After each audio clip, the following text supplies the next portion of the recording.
मिथिला में, मिथिला में धूम मचल होरी, मिथिला में, मिथिला में धूम मचल होरी, मिथिला में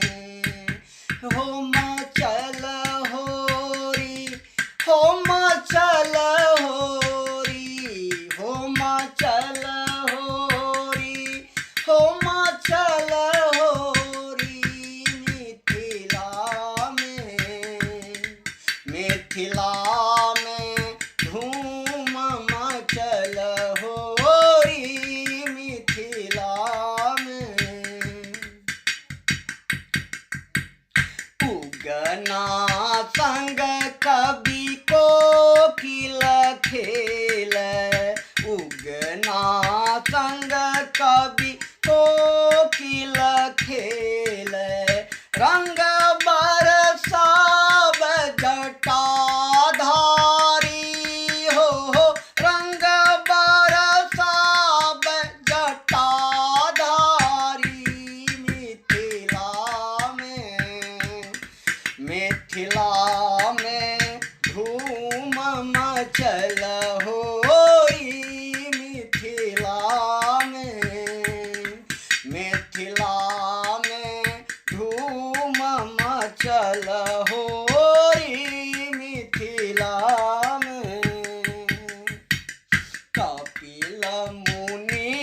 कपिलेश्वर खेल, कपिल मुनि कपिलेश्वर खेल, वाचस्पति अन्हरा ठारी हो, वाचस्पति अन्हरा ठारी, मिथिला में, मिथिला में धूम मचल होरी, मिथिला में हो मचल होरी, हो मचल होरी, हो मचल होरी, हो मचल होरी, मिथिला में, मिथिला में धूम मचल होरी, मिथिला में सिद्धि उचैठ कालिदास खेल, सिद्धि उचैठ कालिदास खेल, धाम पुनौरा जनक के लाली हो, धाम पुनौरा जनक के लाली, मिथिला में,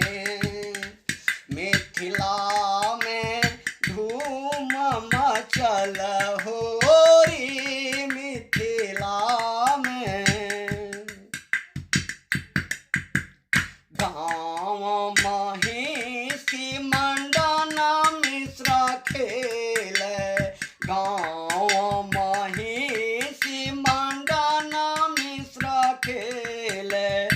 उपेंद्रनाथ व्यास बकासी टोली हो, उपेंद्रनाथ व्यास बकासी टोली, मिथिला में, मिथिला में धूम मचल होरी, मिथिला में रचल किराना भोज करौलिया गावे, रचल किराना